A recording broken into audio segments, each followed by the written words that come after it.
いびきでお困りの方はこのポイントをマッサージしてみてください。1つ目のポイントの場所は親指の付け根にある扁桃腺の反射区。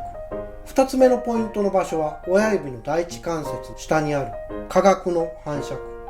3つ目のポイントの場所は親指の第一関節の上にある上顎の反射区。これらのポイントを30秒ずつマッサージしてみてください。